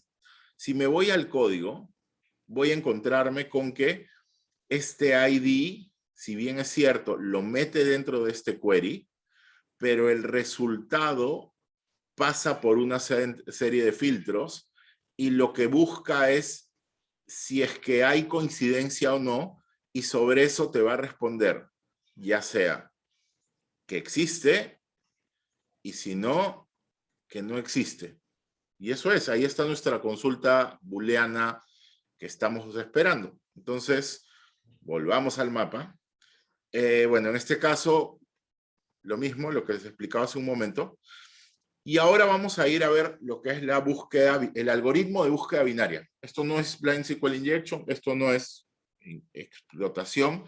Esto es un algoritmo que lo que hace es una búsqueda eficiente, bueno, esto no lo traduje, para poder encontrar algún ítem en una lista ordenada de ítems. O sea, quiero buscar un dato y necesito ese dato puntual. Bueno, en una lista ordenada lo puedo encontrar de una manera bastante eficiente. Consiste en repetir repetidamente, dividir a la mitad todos los datos, busca el dato de la mitad y valida si es que es verdadero, si es que ese es. Si no es, se fija si está en el grupo menor o en el grupo mayor, y sobre eso avanza. Y esto lo vamos a ver ahorita con un ejemplo bastante gráfico. Otro algoritmo que también es muy utilizado, así como este, es muy utilizado en muchos cursos de programación básicos o para poder empezar. ¿Por qué? Porque te obliga a manejo de arreglos, te lleva a temas de consulta, manejo de variables, tiene un montón de cositas simpáticas el algoritmo como tal. Otro que también se utiliza mucho es el de Torres de Hanoi, por ejemplo, ¿no? Si no saben cuál es Torres de Hanoi, es esta de las torres, donde tienes que ir moviendo la pirámide a otro de estos palos, pero de tal manera en que siempre haya como una dona, un redondel que sea más pequeño encima y no puede tener uno más grande encima del otro. Busquen Torres de Hanoi y probablemente van a encontrar más detalle y mucho mejor explicado que yo. Esta es un poco la búsqueda binaria. Imaginemos acá que yo estoy buscando un 6. Esta es una lista ordenada donde tengo un 9, un 7, un 6, un 4, un 3, un 2, un 1. Y lo que busco es el valor del medio. El valor del medio es 4. Y lo primero que valido es, ¿6 es igual a 4? ¿Sí o no? No. Ok, entonces, ¿4 es menor que 6? Sí. Si 4 es menor que 6, significa que tengo que ir a este primer bloque. Y vuelvo a buscar cuál es el de la mitad. Pues el de la mitad es este 7. Ok. ¿6 es igual a 7? Pues no. Entonces vuelvo a preguntar, ¿7 es mayor que 6? Sí. Ah, entonces está al lado de la derecha. Bajo y ya solamente tengo un carácter. 6 es igual a 6. Ok. Lo encontré en la tercera posición. Esa es la búsqueda binaria. Ahora vamos al laboratorio. Y en este caso, nuestro laboratorio, claro, ustedes cuando dicen laboratorio, yo también cuando empezaba, pensaba que era una cosa así, ¿no? No llena de juegos de mesa. Pero la idea es esta. Otros cuando dicen como que lo que yo creo, lo que mis amigos piensan, lo que mi familia piensa, ¿no? Pues el laboratorio al final termina siendo una máquina con muchas cosas dentro. Y en este caso, para este laboratorio es algo bien sencillo. Tengo un Kali Linux donde tiene Python, tiene Burp, tiene Visual Studio Code, que es el dev que utilizo para los scripts, y uso Firefox como browser. Dentro he levantado un Docker, que es la máquina virtual del DAM Vulnerable Web Application, que utiliza MariaDB y PHP principalmente. Ese es el laboratorio. Todo esto está dentro de esta máquina en la que estoy presentando. Sí, era un poco lo más rápido y lo más fácil para poder armar el laboratorio sin mucho dolor. Y bueno, vamos a hablar de script, pero antes vamos a ver el script primero, ¿ya? Este script suena, si se dan cuenta, es un script de 35 líneas, donde hay, bueno, las primeras 3 son las variables de Python. La línea 4 lo que me permite es utilizar un proxy, y esto lo aprovecho porque quiero meter los paquetes que envíe a través del Burp, o sea, que no es que me voy del browser al servidor, sino que voy del browser a mi proxy, que capturo los paquetes, y de ahí me voy al servidor. Entonces puedo capturar en el medio, como un man in the browser. Esta parte de la cookie, en lugar de hacer un pequeño procedure que haga el login a la aplicación cada vez que me logueo, era más fácil tener la sesión activa, jalar la sesión y hijackearlo, solamente por simplificar. Bueno, acá está una de las funciones que es la que utilizo para el SQL Injection, y acá lo que voy a hacer es, voy a ejecutar, bueno, esta es la función, que si se dan cuenta es un HTTP, una URL, esta URL es esta de acá, veamos. ¿Dónde estás? Perdón. Esa URL es, perdón, sí está bien. Es esta de acá. Es la IP, ¿cómo se llama? /vulnerabilities, ID, y aquí entra la cadena, y lo que yo estoy metiendo aquí, pues se construye aquí, con los espacios se reemplazan por más, y bueno, todo lo que implica la cadena como tal. Entonces, ¿qué es lo que yo estoy haciendo acá? Lo que estoy haciendo es HTTP, la IP, vulnerability está, el ID y la cadena que voy a ingresar, que es este porcentaje S. Si se dan cuenta, mi función acepta 3 variables. La primera es el IP, que va al porcentaje S, el injection string, que es la cadena que voy a insertar, y el query type es la función, el tipo de query que estoy haciendo. Que si es verdadero o si es falso. Más que nada es eso. Entonces, ¿cuáles son las cadenas que utilizo? Utilizo las de la línea 28-29, utilizo una cadena que va a ser falsa y una cadena que va a ser verdadera. Acá que le estoy preguntando, le digo, el ID es vacío o hago un query donde hago un select 1, que va a votar 1, y pregunto, 1 es igual a 0, esto siempre me va a dar falso. Y la cadena verdadera, lo que digo es un select 1 igual a 1. O sea, busco una cadena verdadera. ¿Por qué hago esto? Porque de ahí yo lo que voy a hacer es que voy a hacer una validación y voy a preguntar no solamente si la cadena verdadera vota verdadero, sino si la cadena falsa vota falso, para saber si es que las cadenas o los datos que estoy buscando realmente me permiten evidenciar que esto es vulnerable o no. Entonces yo sé que tenemos dos datos a validar. El user ID existe en la base de datos, que es una cadena, que es la cadena que yo recibo cuando es verdadero, y el user ID missing from the database es la cadena que yo recibo cuando es falso. Entonces digo, si el query type verdadero es verdadero y nos da este resultado, y adicional a eso, vuelvo, ¿cómo se llama? Y si el query type es falso y nos bota este dato, entonces me va a dar true. Entonces lo que yo necesito es que esta función, que la ejecuto 2 veces, me dé true en ambos casos. Si me da true en ambos casos, el target es vulnerable. Si no me da true en ambos casos, significa que esto es falso. Ahora, ¿cómo lo vamos a probar? Pues muy simple. Nos vamos a nuestro dev. Aquí está el POC, aquí está nuestra POC, que es nuestro primer archivo. Y en la parte de aquí abajo, no sé si se ve. Si no se ve, vamos a ver si lo podemos agrandar. Aquí está. Y ahora a ver si podemos pasar por aquí. Okay, aquí está la POC. Este es el archivo, el mismo archivo que tienen ahí. Y lo que hago es esto. Lo envío, el target es vulnerable. Claro, si así funcionaran todos los scripts sería lindo. Pero bueno, sabemos que no es tan lindo. Llegar ahí toma un poquito de proceso, un poco de tiempo. Pero bueno, regresamos. Entonces, sabemos que ya tenemos un script que permite encontrar, digamos que puede evidenciar que esta aplicación es vulnerable. Ya lo sabíamos, pero lo estamos comprobando a nivel de script. Y de ahí viene nuestro segundo script, que es una búsqueda secuencial, es un blind SQL injection tradicional. Y aquí el script varía un poquito, las variables son las mismas, el proxy, la sesión para loguear, ya del 1 al 10 es lo mismo del anterior. La función cambia aquí un poquito, y aquí hay un for en rango, y esto tiene una justificación. Las cadenas también cambian un poco, y eso lo vamos a ver ahorita. Primero, la función, hago un for del 32 a 126. ¿Por qué hago esto? Porque lo que yo estoy obteniendo son caracteres ASCII. Si recuerdan la tabla de caracteres ASCII, hay caracteres que son legibles y que podrían ser utilizados como usuario y contraseña. Esos están en caracteres ASCII del 32 al 126. Entonces lo que estoy buscando es prueba para la cadena. Aquí lo que voy a buscar es letra por letra. Voy a buscar, a ver, ¿es A minúscula? No. ¿Es B minúscula? No. ¿Es C minúscula? ¿Es D, F, G, Z, A mayúscula? Termino con esas. Guión, arroba, comilla, doble comilla, todos los caracteres que podamos usar, ya, esos van a entrar acá. Y esto es lo que va a hacer este loop del 14 hasta el 20, si no me equivoco. Sí, hasta el 20. Entonces, ok. Si la respuesta es verdadera, en este caso ya no necesito ver la falsa, porque solamente me va a interesar la verdadera.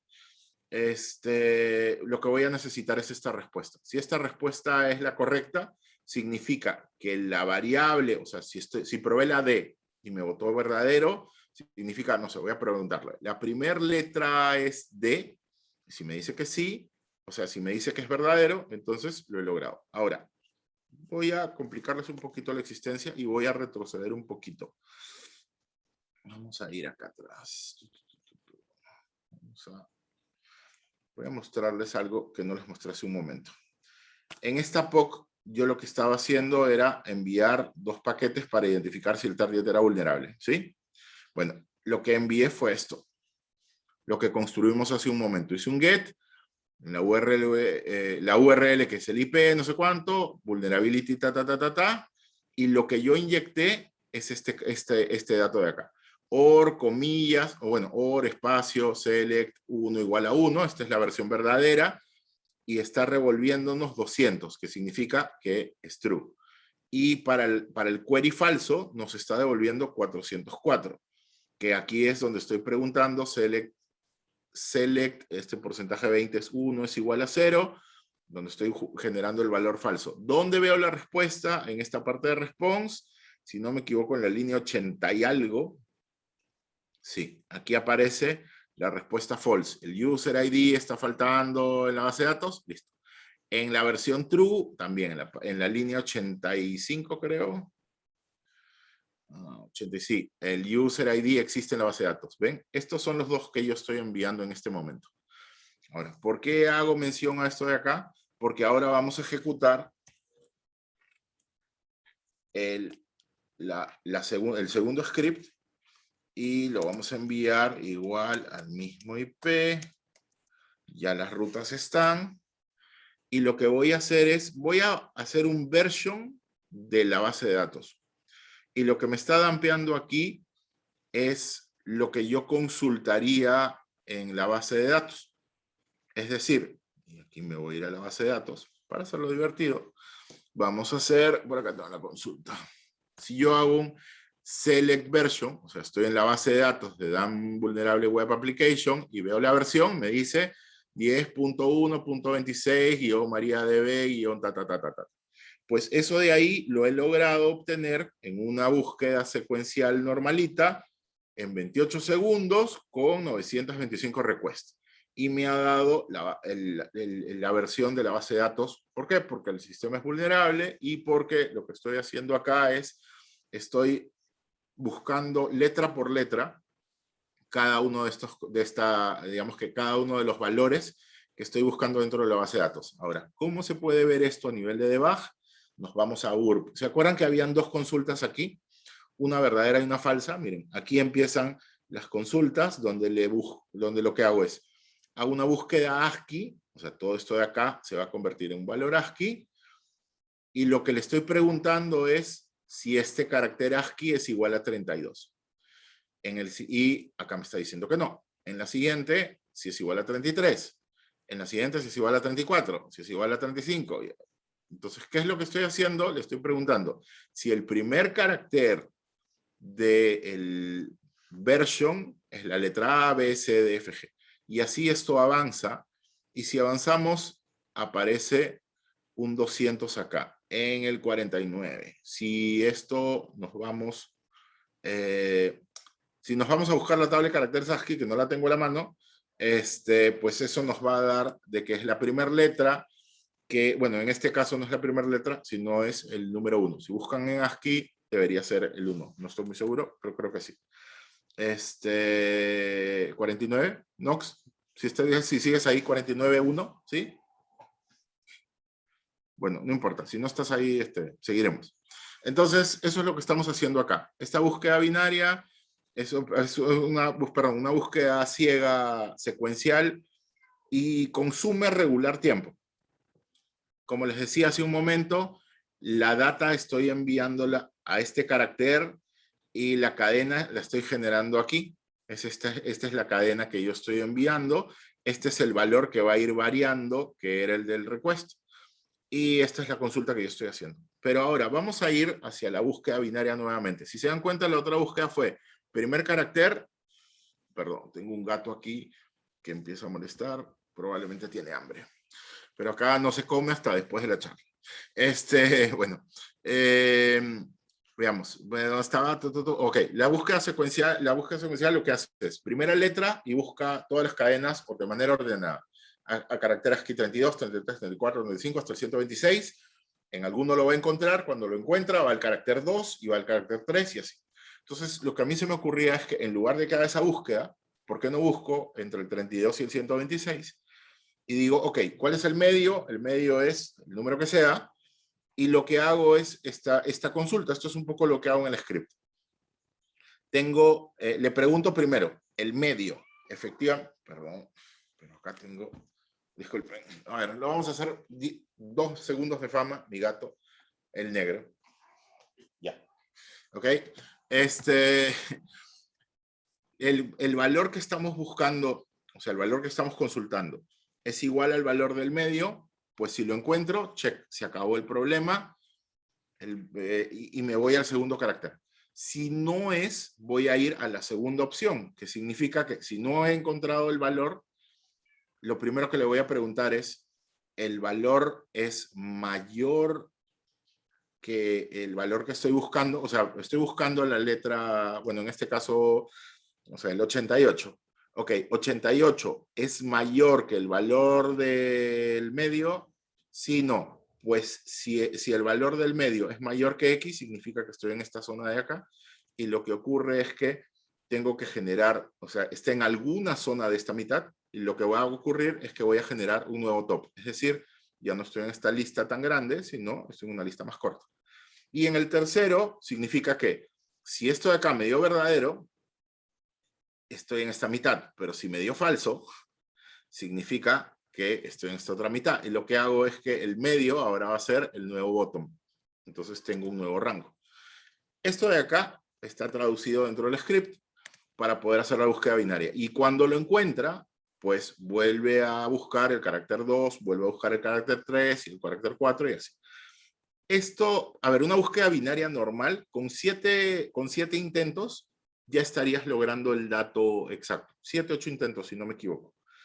Ahora, ¿cuál es el gran problema por el cual no podía utilizar la búsqueda binaria? Y es a lo que le empecé a dar vueltas. Y lo que yo les muestro acá es mi propuesta. Que yo no estoy haciendo una consulta de una igualdad, estoy haciendo una consulta de un signo mayor o un signo menor. Entonces, esto hace que no sea exactamente como el algoritmo funciona. Entonces, lo que hice fue, en lugar de 7 búsquedas, lo que hice fue hice 2 búsquedas. Una búsqueda igual y una búsqueda mayor. Entonces, ¿a dónde voy? 2 injection strings. En lugar de buscar una sola búsqueda donde pregunto, la letra es igual, la primera letra, digamos que acá aparece, este substring lo que busca es, en el valor versión, la primera letra de la primera posición es igual al carácter A, B, C, D, F, G. Bueno, pues en uno pregunto si es igual, en el otro pregunto si es que es mayor o igual. Ok, acá se nos está desarmando todo. Sabotaje. Listo. Bueno, entonces lo primero que hago es buscar esto. Hago estas 2 consultas. ¿Por qué hago estas 2 consultas? Porque para el primer escenario, yo lo que voy a obtener son 2 targets. Obtengo el primer target asociado a la cadena. ¿Dónde estás? Target 1, target 2. Ya, en uno de estos, lo que estoy validando es primero si el valor es igual. Y después en el otro estoy validando si el valor es mayor o menor en el caso de que sea falso. Entonces, ¿qué sucede? En la primera búsqueda utilizo esta segunda consulta, donde le pregunto, ¿el medio es igual a la consulta que estoy haciendo? ¿Sí o no? Sí, pues si es así, me quedo con esto, retorno el medio porque es el valor que necesitaba. Si es que no lo es, utilizo la otra versión. Utilizo, digamos que la desigualdad, el símbolo mayor. Y ese símbolo mayor lo llevo a mis opciones 2 y 3. ¿Qué le pregunto? ¿Cómo se llama? El dato que estoy buscando está en el primer bloque. Si me dice que sí, está en el primer bloque y lo voy a buscar el primer bloque. Si me dice que no, entonces está en el segundo bloque, por inferencia. Y vuelvo a hacer el loop y vuelvo a generar un nuevo medio y así empiezo a generar estas búsquedas. Esto es un poco lo que estoy haciendo. En el primer intento, vamos a hacer un primer intento. Estamos buscando el valor 37. Este señor de acá lo que empieza a buscar es la mitad. El de acá empieza a preguntar el primero, el segundo, el tercero, el cuarto, el quinto, ta. Bueno, según esto y según esta teoría, el primero en 4 o 5 intentos ya está en la búsqueda. Ya, es más, en el tercer intento ya logro, en el tercer step ya logro encontrar el valor en esta cadena de caracteres. Este de acá se toma 11 búsquedas. Ahora, vamos a ver en el script si es que esto es así. Y por eso es que generé este contador que hace la búsqueda de cuántos requests genera. Entonces lo que hice fue, veamos, ./3, búsqueda binaria y nuevamente 172.17.02. Esta búsqueda, que si se dan cuenta es un poquito más rápida que la anterior, y que la podemos ver en caliente aquí. Bueno, empiezan a aparecer los valores. Bueno, los últimos ya los encontró rápidamente. Pero si se dan cuenta, las búsquedas son mucho más efectivas. Y bueno, no se dieron cuenta de que esto sale más rápido. Pero aquí sí tenemos cierta información, donde ya acabó el script, nos entregó la misma información. Y si se dan cuenta, en el script 2 que hicimos el secuencial, encontramos la información, se tomó 28.7 segundos en 925 requests. Ojo, 28 segundos localmente a mi máquina. O sea, no me fui a internet, hice el query, esperé a que produzca, me devuelva la información. Que eso lo haría mucho más lento, mucho más denso, mucho más pesado. Y en este caso se tardó 9.1 segundos y hizo 250 requests. Estamos hablando de una mejora de más del 30%. ¿Es significativa? Yo creo que sí. ¿Valió la pena? La verdad que sí me hizo ahorrar un montón de tiempo, porque cuando estás haciendo pruebas de este tipo, en laboratorio que no tienes todo escrito, pues esto es más fácil. Ok, perdón, tengo un gato que sigue molestando. Y hoy día está especialmente intenso este señor. Bueno, entonces esto era un poco lo que quería mostrarles. ¿Por qué? Porque cuando yo estudiaba en la universidad, la verdad que incluso el tema de programación no era algo que me encantara. Pero bueno, muchos de estos algoritmos pues los tienes que aprender porque son parte de la currícula, porque son parte del modelo. Y uno dice, ¿y esto para qué sirve? Claro, han pasado más de 20 y tantos años de que salí de la universidad. Y me encuentro hoy con un problema del día a día, del trabajo y demás, que lo he podido resolver con algo bastante, digamos que académico.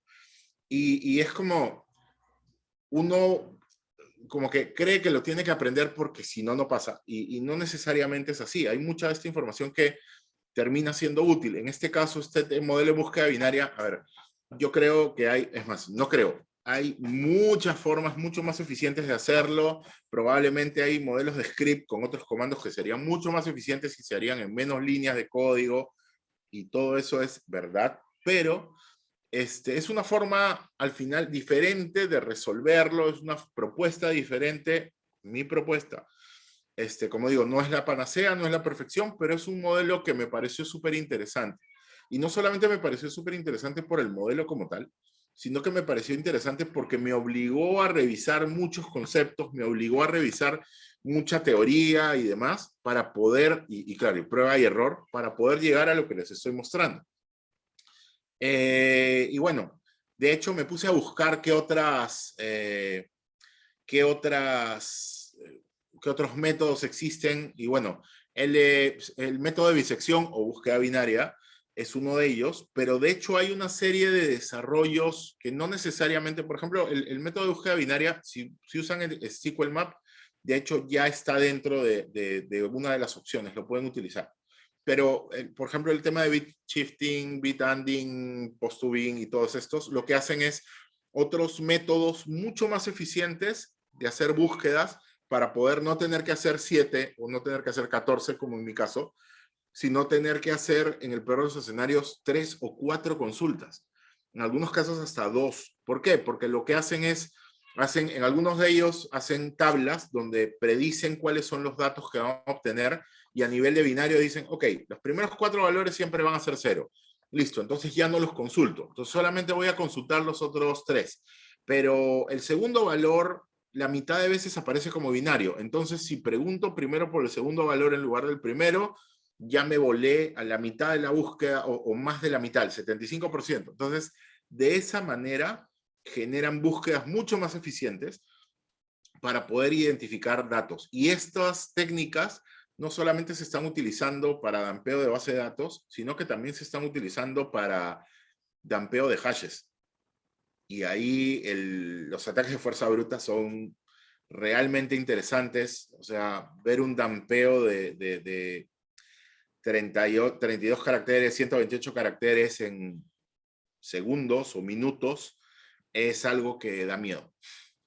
Y da miedo porque ya la contraseña deja de ser algo seguro, porque el certificado podría ser vulnerable en muy corto. Ya no estamos hablando solamente de que hay un riesgo porque hay capacidad computacional que nos puede convertir, puede hacer que algunas personas tengan una capacidad muy rápida para hacer fuerza bruta, sino que hay mucho más que ya está desarrollado que hace que las técnicas sean mucho más eficientes.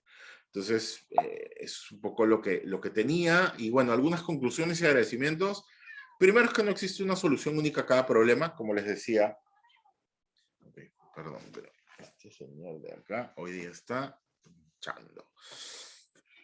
Nadie quiere un gato. No, mentira. No existe una única solución al problema. Lo segundo es que no debemos subestimar cierta teoría de programación, porque es solo teórica, porque puede ser útil en otras situaciones. De hecho, y lo otro es que, como les comentaba, el proceso que me llevó a resolver mi problema en ese momento me obligó a aprender más ejecutando el script, probando, haciendo prueba y error, dampeando la información. Es más, levantando el Docker, viendo cómo bypassear cada una de las cosas, cómo era la cadena, cómo funcionaba, qué paquetes se enviaban, ciertos caracteres que en Python no funcionaban, la nueva versión de Python ya cambiaban algunos de los comandos que yo conocía en la versión 2.6. Entonces, me obligó a estudiar, a investigar y a aprender mucho más que si hubiera agarrado, hubiera corrido un SQL map, le hubiera corrido un par de comandos y lo hubiera resuelto. Y lo otro es que muchas veces, bueno, no muchas veces, pero pasa, de que cuando el target es mucho más complejo, cuando hay más protección y demás, muchas de las herramientas automáticas pueden no funcionar en todos los casos. ¿Por qué? Porque ya las herramientas de seguridad tienen técnicas preparadas para evitar que estas herramientas conocidas encuentren las vulnerabilidades. Entonces, a veces toca ir a mano a buscar la brecha, a buscar la vulnerabilidad o a bypassear los controles de protección cuando estamos en el lado red team, en el lado ofensivo. Y esto es parte de lo que quería compartir. Bueno, gracias a UAS Lima por la invitación. De hecho, gracias a Carlitos Ganosa, porque él fue uno de los que me motivó a dar esta charla. De hecho, para mí fue como comentándole una anécdota de lo que había encontrado y lo que había hecho. Fue como que, Carlitos, man, ya logré hacer esta búsqueda binaria, la utilicé para mi Blind SQL Injection. Me dijo, oye, qué paja, eso debería ser un paper. Y así fue como generé esta charla. Así que si no les gustó, échenle la culpa a Carlos Ganosa, no me le echan a mí. Bueno, eso era todo lo que tenía para compartirles. Muchas gracias.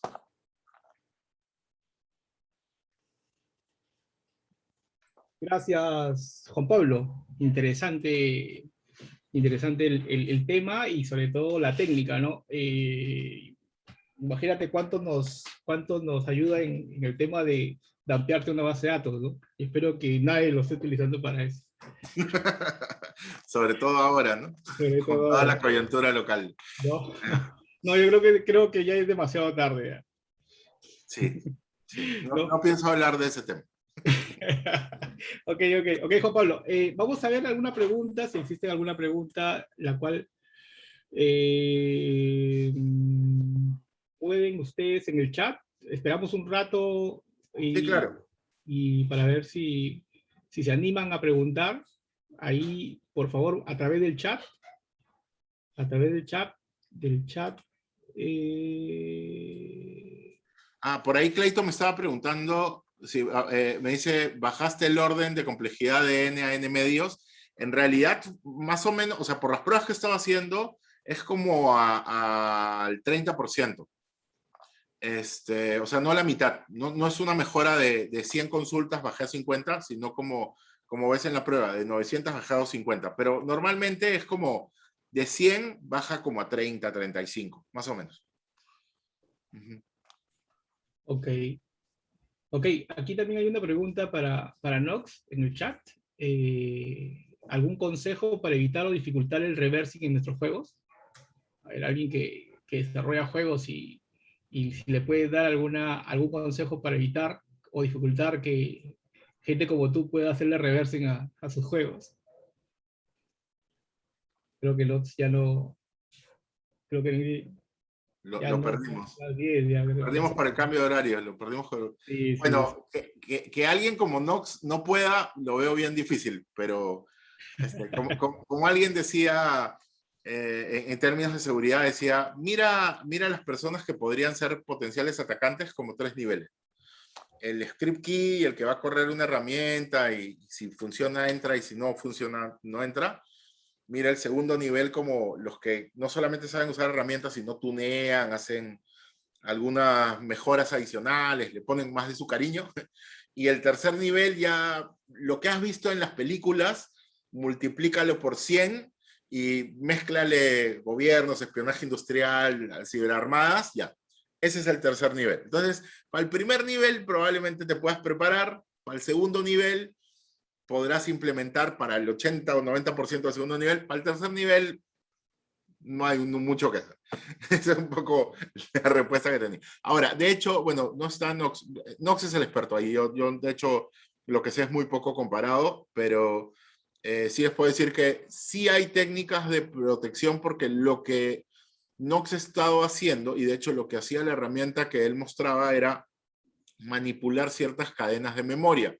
Entonces, ahí tienes desde la ofuscación de los datos que tienes en memoria, la protección para que las posiciones de memoria sean dinámicas, que es otra técnica que se utiliza, y lo otro es la protección de las llamadas a memoria, que eso es lo que normalmente hay técnicas para bypassear, pero no son tan sencillas y hace que algunas herramientas no funcionen de manera automática. Pero no es algo así como que imposible de hacer, ¿no?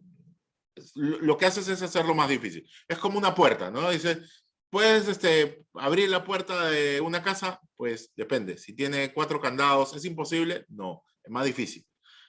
Eso es lo que haces en realidad. Es cuestión de tiempo y de habilidad. Así es. Okay, antes de continuar, quería decirles que vamos a hacer el sorteo el día de hoy de una membresía de OWASP por un año. Para eso ustedes tienen que inscribirse en el link que estoy poniendo a continuación. El link que estoy poniendo a continuación. Vamos a dar unos 5 a 7 minutos para que se inscriban. Hacemos el sorteo en vivo y se llevan una membresía por un año. Ok, aquí hay otras preguntas. Sí, con respecto al URL de Telegram, lo ponemos en un momento.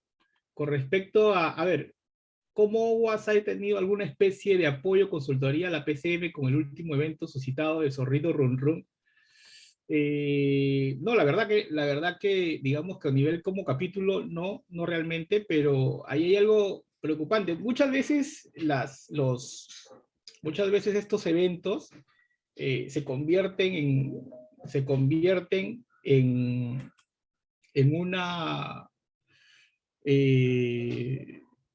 un detonante. Es como el 11 de septiembre, ¿no? A partir del 11 de septiembre la seguridad se maximizó en los Estados Unidos.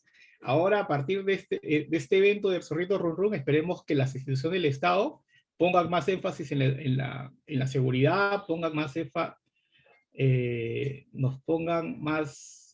énfasis en mejorar sus sistemas, ¿no? No sé, yo calculo que el Estado debe tener más de 2.000, 3.000 aplicaciones publicadas y les apuesto que ni siquiera el Estado sabe realmente cuántas hay, ¿no? Entonces, por ahí esperemos que a partir de este evento, que ya era Vox Populi desde hace mucho tiempo, esto se viene comercializando desde hace 10 años por lo menos, y más, pero que esperamos que este evento los haga recapacitar. A ver, vamos a ver otras preguntas. Nos han desnudado completamente. Todas las entidades han activado protocolos para sobre todo el desarrollo web. Sí, la principal recomendación fue cambiar la contraseña. Sí, de hecho. El enlace, a ver, el enlace para todos, ahí está. Ahí está el enlace. Pueden inscribirse. Pavel.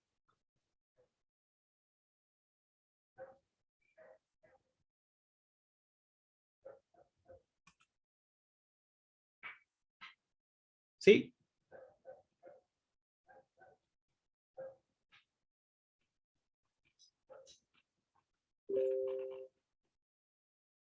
Ahí está. Bueno, en realidad complicado para el Estado, ¿no? Tener tantas aplicaciones y de repente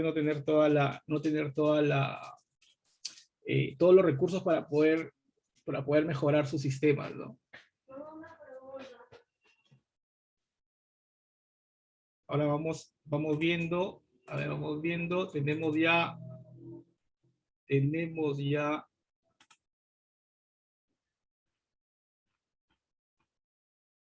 importante que para la membresía pongan sus nombres, sus apellidos, sus nombres y un correo electrónico al cual podamos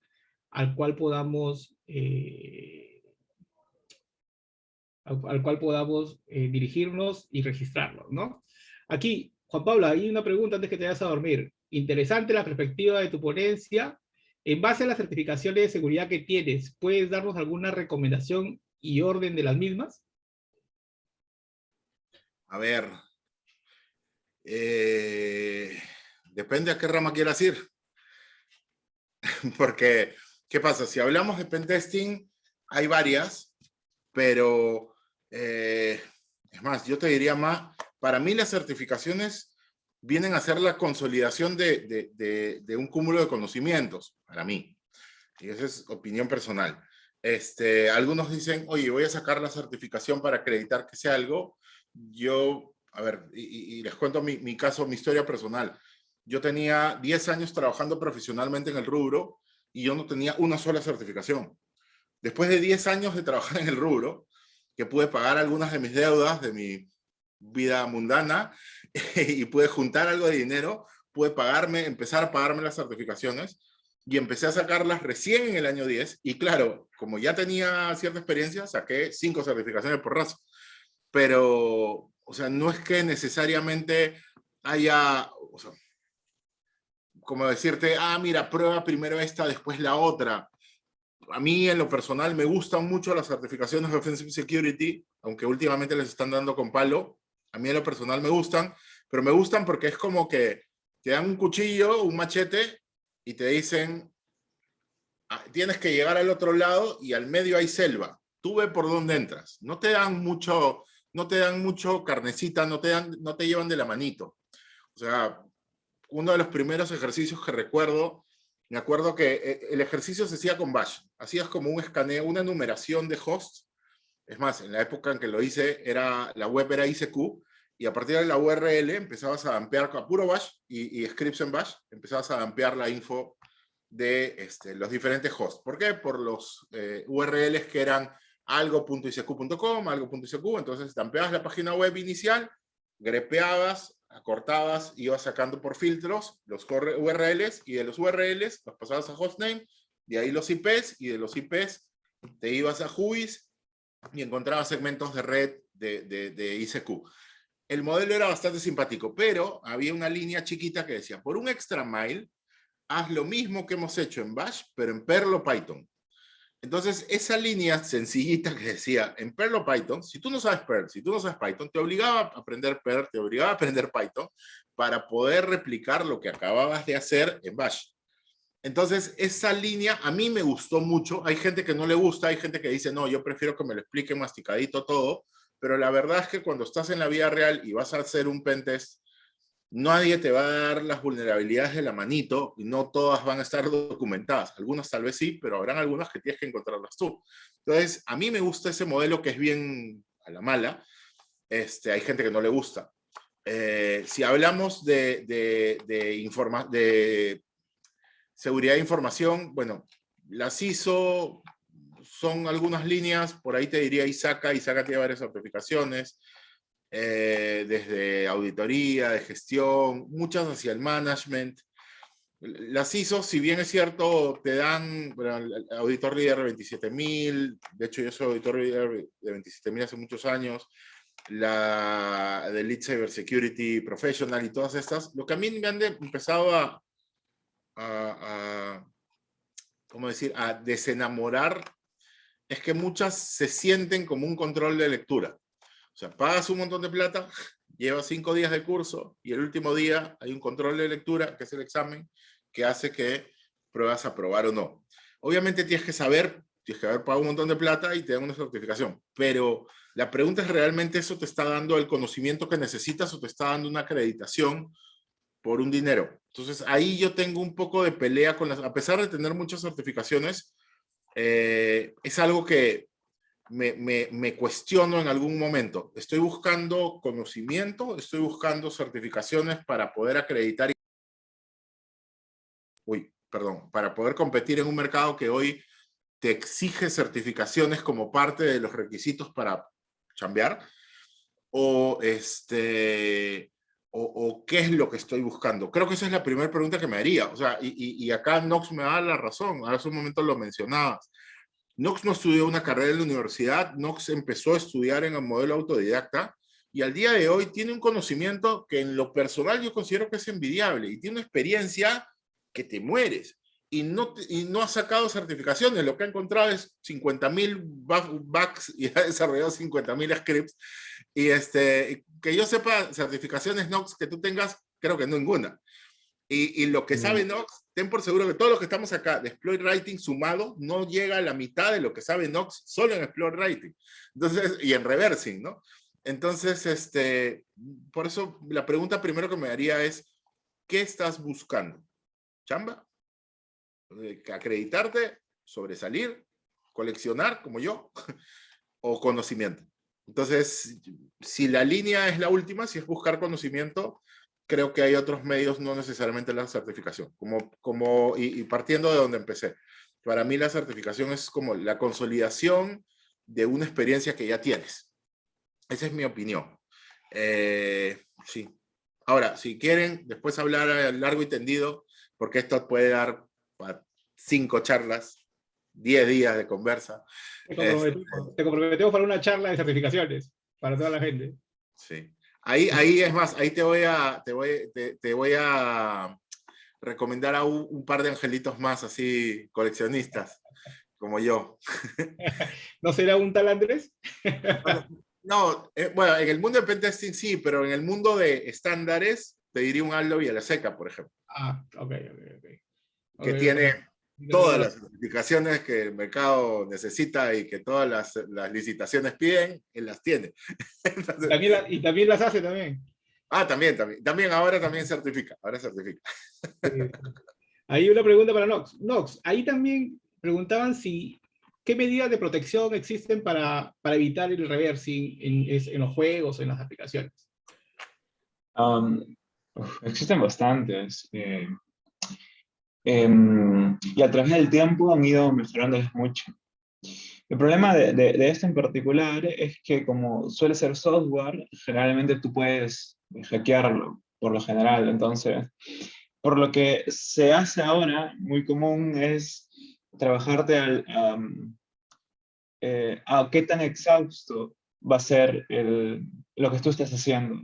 Es decir, si es muy exhausto poder, no sé, craquear la protección o craquear el anti-cheat, entonces tratan de ir por ese lado. Pero si luego tienes como un aliciente, como generalmente en el hacking es el dinero, porque ahí se mueve mucho dinero, entonces lo van a hacer. ¿Qué medidas hay? Hay muchas medidas de software y ahora mismo de kernel. Si tú quieres ver algunas medidas, puedes mirar, por ejemplo, Blizzard,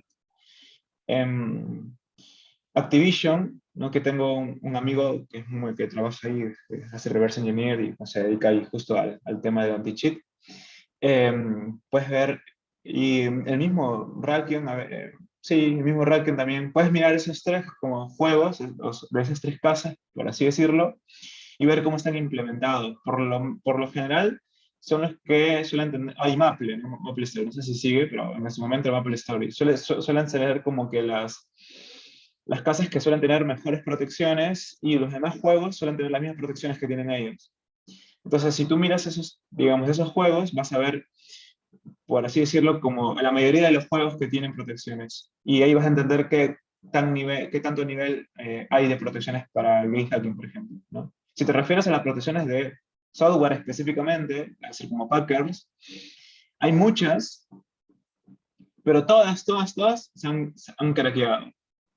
O de manera directa o de manera indirecta.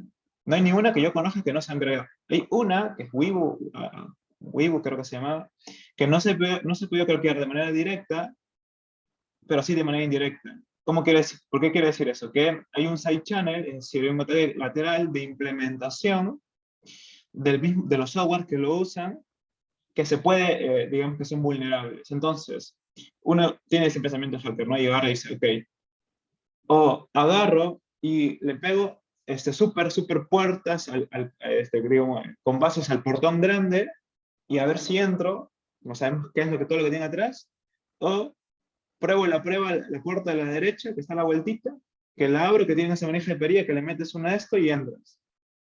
Entonces, generalmente en tema de software, si es que no se puede por los combazos, se va por la puerta de la vuelta y metes ahí tu tarjeta para poder entrar en las de perilla, ¿no? Así que por el tema del software, la mayoría están craqueadas de manera indirecta, y directa también, más indirecta. Y por el tema de juegos, yo te recomiendo esos juegos que podrías mirar y si te das cuenta de cuáles son los que más protegidos están. Eso. Ok, ok, José, muchas gracias. Aquí Jonathan Aldave, a los años, nos comenta, te pregunta si cheat para Android, aparte del Cheat Engine, alguna otra. Sí, pero el problema es que Android, el Cheat Engine, lo que pasa es que el Cheat Engine es muy de arquitectura de Intel, ¿sí? x86, XMD64. Entonces, si tú quieres hacer cosas así, te funciona lo mismo que usas para pentesting, por ejemplo, Frida, ¿no? ¿Por qué? Porque al fin y al cabo, lo que estás haciendo es modificar la memoria y Frida es eso. Frida lo que hace es se atacha a los procesos y comienza a meter hooks por todos lados, y tú específicamente programas en JavaScript, ¿no? Al final te ves en JavaScript, y, y ahí ejecutas tus procedures y luego regresa, ¿no? a la ejecución principal, a la normal. Entonces, no tienes, digamos, Cheat Engine porque es muy de Intel, pero para ARM tienes Frida, ¿no? Que por ahí no tiene los escáneres, pero te puedes programar un escáner. ¿Por qué? Porque cuando yo hice un chip, por ejemplo, hace muchos años, yo hice una pequeña funcionalidad del Cheat Engine, lo programé en ensamblador, lo metí a mi DLL, a mi librería, y luego lo inyecté en el juego, y todo ese procedimiento que ustedes vieron lo hacía yo de manera interna. Y todo el escaneo, el encuentro de patrones, el parchar o sobreescribir los datos, todo lo hacía yo. Bueno, básicamente puedo hacer lo mismo. Puedo usar Frida y hacer ese escaneo automáticamente, escribir lo que tú quieres, buscar los datos que tú quieres, imprimir todo lo que tú deseas, y en vez de usar para pentesting, también lo usas para chitear juegos.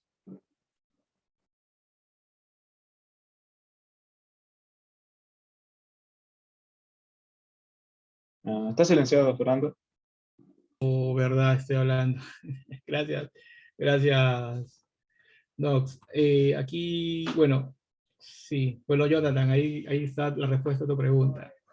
Ok, ok, José, te queremos agradecer mucho a nombre del capítulo, gracias por colaborar con nosotros y esperamos que próximamente también puedas tú seguir participando, ¿no? También con nosotros. Claro. Sí, hay una presencial, me invitan. A ver si Ya, también sí, escapar. estamos pensando ya en el LATAM Tour, ya, así que de Bueno, hecho van a estar invitados y obviamente ya con tiempo le haremos las indicaciones a todos, ¿no? Muchas gracias. chévere.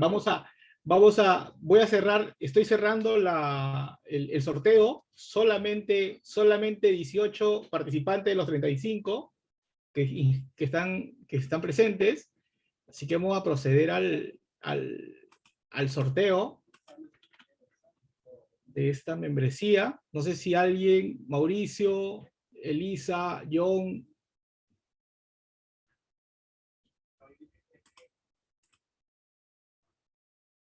quieren participar. Ya, ok, para los 18 participantes, he creado, para que puedan ver, que está, he puesto un número, un ID a cada uno de todos los 18 que se han integrado, y vamos a proceder al sorteo. Vamos a ver. Aquí estamos, lo presento aquí.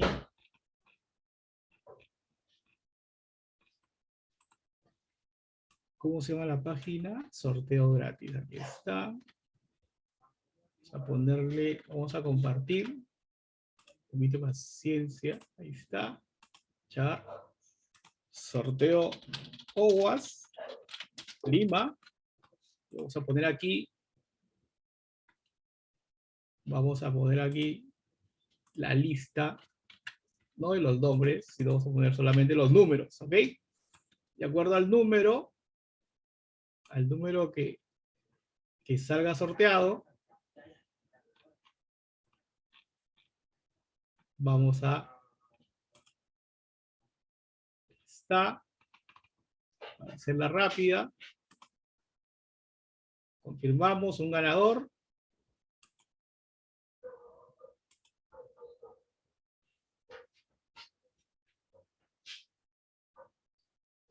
El número 13. A ver, vamos a ver quién es el número 13.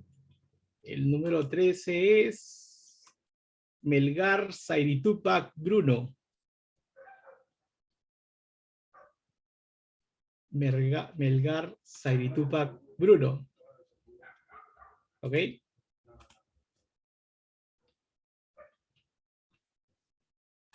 Felicitaciones. Entonces, nos ponemos en contacto con Melgar, con Bruno, nos ponemos en contacto. Sí, está presente, pero creo que no, a ver, ¿no puede abrir el micro? Sí, Elisa, ¿le puedes dar acceso? Hola, ¿qué tal? ¿Cómo están? Bruno, ¿qué tal? Cuéntanos algo de ti.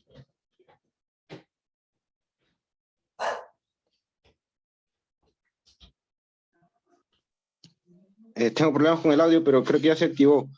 Sí, actualmente me desempeño como analista de seguridad y justo un compañero compartió por un grupo en común la charla, la conferencia y han estado bastante interesantes ahí los temas.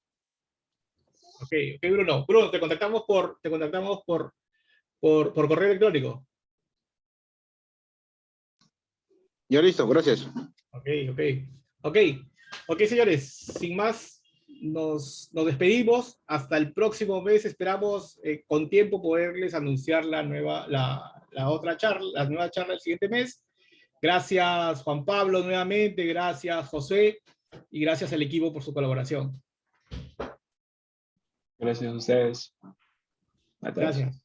Nos vemos a todos. Gracias.